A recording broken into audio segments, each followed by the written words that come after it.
All right, let's dive in. Today we're tackling 9 Steps to Financial Freedom. This book, by Dr. John Demartini, it's not your typical money management guide. No, not at all. Demartini really brings in some unexpected elements, like spirituality and even physics, tying them into financial success. Right from the start, he throws you a curveball with a story about the Vatican and their potential wealth. It's kind of mind-blowing when you think about it. Absolutely, and that seems to be Demartini's point. There's this untapped potential both out in the world and within ourselves. So where do we even begin to tap into that potential? I mean, how do we apply this to our own lives? Well, his first step focuses on appreciating wealth. He compares money to a relationship. You've got to appreciate it for it to flourish. Okay, so instead of stressing over every dollar, we should be grateful for the money we do have. That's a pretty big shift in thinking for a lot of people. It is, and he emphasizes that it's not just about feeling grateful, but truly understanding the value money represents. Like, he tells this story about a woman who wanted to build a theater for her mother. Oh yeah, and once she found that meaningful cause, her income skyrocketed. Exactly. Having that bigger why, that driving force, really seemed to change things for her. That's amazing. But what about those past financial mistakes? Those can really weigh you down. Demartini addresses that too. He encourages us to reframe those mistakes.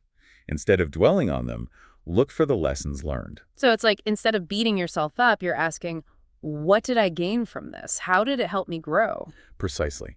It's about shifting your perspective and recognizing that even seemingly negative experiences can ultimately contribute to your success.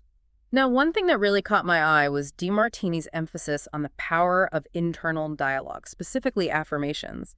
He even says, your innermost dominant thought becomes your outermost tangible reality. That's pretty intense. It is a bold statement, but it aligns with cognitive psychology principles. Our thoughts influence our feelings, which then shape our actions. So, he's saying we can consciously shape our reality by shaping our thoughts.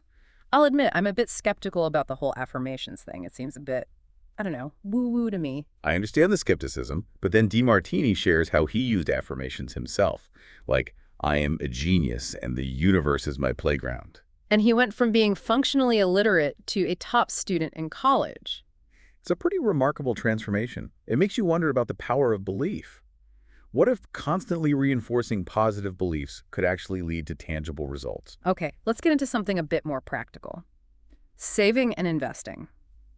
Demartini has this technique he calls FAST, the Financial Acceleration Savings Technique. Right, and it's all about those small, consistent actions. Start small, even if it's just a little bit, and then increase your savings every 3 months. So instead of feeling overwhelmed by trying to save a ton of money, you build momentum over time. Exactly, and when you project that growth over the long term, that's where the magic of compound interest really kicks in.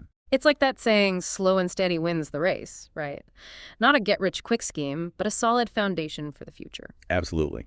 Small changes can lead to big results. Now, speaking of foundations, Demartini also stresses the importance of organization and finances. He tells this story about a CEO who kept these meticulous dossiers on all his assets. His philosophy was, organized money makes more money. Why is that so important? Well, think about it. When you track your finances, you're more aware of where your money is going. And that awareness lets you make informed decisions, like, do you really need that daily latte, or could those few dollars be put to better use? So it's not just about being tidy, it's about gaining control and reducing financial anxiety. Now, on the flip side, Demartini is pretty clear about the dangers of speculation. He talks about this Dr. Andrew who lost a big chunk of his savings in the tech stock craze. It's easy to get caught up in those emotional highs, especially with those quick wins. We forget those sound financial principles and start chasing big gains. It's a good reminder that those get-rich-quick schemes rarely work out in the long run. Building sustainable wealth takes time and discipline. It does, and it requires understanding those solid financial principles. You have to balance risk and reward, you know. True financial security comes from a solid foundation, not fleeting market trends. Speaking of foundations, let's talk about Demartini's concept of sustainable fair exchange. He talks about it as the foundation for building wealth, not just in business, but in relationships and even our personal values. It's about creating value for others and being fairly compensated for it, not just accumulating money, but contributing something meaningful. He illustrates this with that story about the rancher and the woman who wanted to marry him. She was basically trying to use her looks to get his money, and Demartini called her out on it. He told her to recognize her own worth and focus on what she brings to the table. It's about that balance in relationships, whether personal or professional, a balanced exchange of value. So no more gold digging allowed. Each person brings something valuable to the table. Okay, now for a real mind bender. Demartini has this totally different perspective on debt. He doesn't see it as a burden. He sees it as a previous investment in you. It's a real shift in perspective. Instead of viewing debt as something negative, he sees it as a reflection of our choices and a starting point for future growth. He tells that story about a woman constantly relying on her dad for financial bailouts. Every time she got into debt, he'd rescue her, and it actually prevented her from learning to manage money. Right, and he calls that rescuing desperation. Sometimes that kind of help can actually hinder someone's growth towards financial independence. So maybe tough love is sometimes a better investment in someone's future. Instead of viewing debt as a failure, see it as a chance to learn and grow. Interesting. Now let's get a little philosophical. Demartini brings up this concept of the 7 forms of immortality. This is where he links financial success to our human desire to leave a legacy. And understanding these 7 forms, he says, can actually drive both personal fulfillment and financial success. Okay, I'm intrigued, but what are these 7 forms of immortality? Lay it on me. They are spiritual, mental, vocational, financial, familial, social, and physical. Demartini argues that nurturing all these areas leads to a deeper sense of purpose, which in turn fuels our drive, including in our financial lives. So it's not just about the money, it's about creating a legacy that goes beyond just ourselves. Okay, now let's bring it back down to earth with something a bit more concrete. Demartini talks about the power of appearance. He shares how dressing professionally had a big impact on his own career path. There's definitely a psychological element to that. First impressions matter, and our appearance can shape how others perceive us. He even tells a story about being completely ignored by a patient at the grocery store because he was in his jogging clothes. Funny, but it makes you think. Right. Sometimes our appearance can really impact our interactions and the opportunities that come our way. So dress for the success you want, I guess. Maybe we should take a break here. We've covered a lot of ground already. Yeah, we've talked about appreciating wealth, the power of our thoughts, practical techniques like fast, and even touched on philosophy and appearance. And there's still so much more to unpack. Stay tuned for part 2, where we'll dive deeper into Demartini's unique perspective on charitable giving and hear the inspiring story of Walt Whitman and a whole lot more. Welcome back to our deep dive. We left off talking about first impressions. I'm curious, what did you think about Demartini's views on charitable giving? Honestly, I was surprised. He's all about giving anonymously. No recognition, no tax write-offs, nothing. This is a pretty different approach, yeah? He says true giving should come from pure generosity, not wanting something back. He even says to forget about those tax deductions. It seems counterintuitive at first, but then he brought up the Rockefellers, known for their strategic giving. Oh yeah, they were really careful with their donations, making sure their money made an actual impact, not just covering admin costs. Demartini pushes for that same level of research.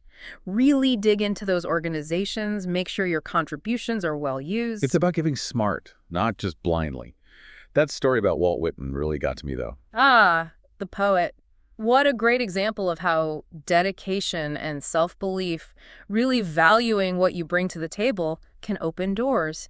He was working for free, pouring his heart into his writing, right? Exactly. And then a competitor saw his talent and offered him a paid position. It's like the universe rewarded him for believing in himself. Talk about bringing things to the table. Demartini has some strong opinions about marriage and money. Oh yeah, he does. He actually compares marriage to a business partnership with clearly defined roles. Sounds a bit cold at first, but I see his point. Being upfront about financial expectations could prevent a lot of arguments down the line. He even suggests, and this is interesting, paying the homemaker a salary based on what their services would cost in the market. It does make you think about how we value the work of someone running the household. It's often overlooked. Absolutely. So Demartini's pushing for more intentionality, more fairness in how couples approach their finances. Right. Be deliberate, be equitable. And that intentionality should extend to other areas of life, too. Remember those 7 areas he keeps bringing up? Spiritual, mental, vocational, financial, familial, social, and physical. Yeah, it can feel like a lot to juggle sometimes. He says they're all key for a truly fulfilling life, though. And when all 7 are in balance, it creates a ripple effect, opening doors, bringing abundance. He even suggests rating your potential partner on each of those areas before marriage. like a compatibility checklist for a happy life. Right. So it's choosing wisely, finding someone aligned with your goals, and it applies to business partners, even friends. Surrounding yourself with the right people. Speaking of support, Demartini talks about the values his father instilled in him. Hard work, delayed gratification, and guess what? Sustainable, fair exchange. It's like a recurring theme. And his dad made him earn everything. Chores by 9 years old to save for his own bike. Even helping out with the family plumbing business. Wow, that's hands-on financial education right there. It was, and it went beyond just money. His dad focused on character, work ethic, all that. It's that teach a man to fish idea, empowering him for success. Speaking of success, that story about Robert Schiller, the Crystal Cathedral guy, really stood out. Oh, yeah, that building is incredible. But it must have taken so much vision, so much guts to pull that off. He got a ton of criticism, but Schiller just believed in his idea, creating a space to uplift people, inspire them. And he wasn't just giving handouts. It was about empowerment, helping people reach their potential. So Demartini's telling us to think big, be brave, go for those dreams, even if they seem a little crazy at first. But he also gets real about the downsides of inheritance, specifically for kids who haven't earned it or learned how to handle it responsibly. Yeah, he's pretty vocal about that. Giving a huge inheritance to someone unprepared can be more harmful than helpful. He even tells this story about a billionaire who made his kids start at the bottom rung of his company, just like anyone else, no special treatment. Tough love. But there's wisdom in it. True wealth goes beyond just having money. It's the skills, the mindset, the character, to use it wisely. Right. Empowering them to build their own success, not just handing it over. And then there's that interesting suggestion about carrying the amount of cash you want to make in a day. I know, it seems a bit unconventional. But Demartini views it as physically aligning yourself with your financial goals. Like a tangible representation of your aspirations. Dress for the job you want, but make it carry the cash for the income you want. Exactly. Putting your intentions out there, literally, we've talked about a lot. But one of Demartini's core principles keeps coming back. Self-worth. That belief in yourself, valuing your contributions, being key to financial success. He's saying you got to believe in yourself before anything truly worthwhile can happen. And remember, he reminds us we're all capable of great things. He literally says, if so-and-so can be a multimillionaire or billionaire, so can I. If somebody can have a global influence, so can I. If somebody can change the paradigm of history, so can I. If I'm willing to do whatever it takes, travel whatever distance, and pay whatever price to fulfill my primary service of love or primary objective, it can be mine. Wow. Powerful stuff. It's easy to get stuck in self-doubt, compare ourselves to others. But Demartini's pushing us to step up, embrace our potential. Limitations are often ones we create for ourselves. Believe in yourself and you can achieve anything. Well, on that note, stay tuned for part 3, where we'll explore Demartini's insights on insurance, physical health, and wrap up this deep dive. We're back for the final part of our deep dive. I'm really interested to hear what Demartini has to say about finances and physical health. They seem connected somehow, but... Oh, absolutely. Demartini sees true wealth as encompassing every area of life, health being a big one. So it's not just about money in the bank, it's about overall well-being, too. Exactly. He talks about insurance, life, health, disability. All those as protection, which is important. Right, having a safety net. But he goes beyond that. He stresses proactive health, taking responsibility for our own well-being, not just relying on systems. Like he tells that story about his dad developing Parkinson's and how thankfully he'd gotten disability insurance years before. It highlights being prepared for the unexpected. Life happens, and having those safeguards can give real peace of mind, financial security too. No one likes to think about those what-ifs, but it's smart to be ready. We talked earlier about inheriting wealth, how it's not always a good thing if someone's not ready for it. Yeah, Demartini's really against just handing over huge sums to kids who haven't earned it or learned to manage money. He even mentions a billionaire making his kids start at the bottom of his company, no shortcuts. It sounds tough, but it makes sense. True wealth isn't just the money, it's the skills, the mindset that comes with earning it. Otherwise, it can backfire. It's that teach a man to fish thing again. You gotta learn to handle responsibility. Okay, gotta ask about one of Demartini's more out there suggestions. Carrying the amount of cash you want to make daily right in your wallet. It's definitely a unique one. I know it sounds strange at first, but think of it as a physical reminder of your goals. Like a visual affirmation almost. Exactly. Aligning your actions, even in a small way, with what you want to achieve financially. So as we wrap up this deep dive, what really stood out to you? It's that financial freedom isn't just about the numbers, it's about a whole life. Living with purpose, aligning your choices with your values, building that self-worth we keep talking about. I couldn't agree more. Demartini pushes us to look beyond basic money tips and go deeper. What beliefs do we have? How do those shape our finances? Appreciate what we've got, reframe past experiences, and believe in what we can achieve. It's powerful stuff.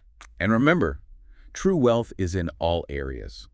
Relationships, health, spirituality, giving back to the world. It's about more than just being rich. It's about living a life that has meaning. Demartini says, the masses live in the illusion of gain and loss.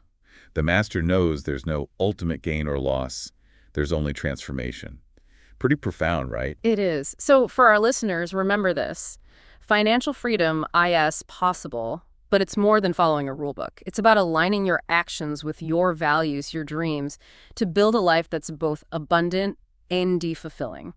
And Demartini reminds us, you are going to accomplish more by shining than shrinking. You're going to be able to do more by expanding your financial wealth than by contracting it. You're going to serve more by showing other people what's possible than by buying into somebody who's going to expand at your expense. That's a great note to end on. It really is. Go out there and shine. Create the financial freedom you deserve. We'll be back soon with another deep dive. Until then, keep learning, keep growing, and keep diving deep.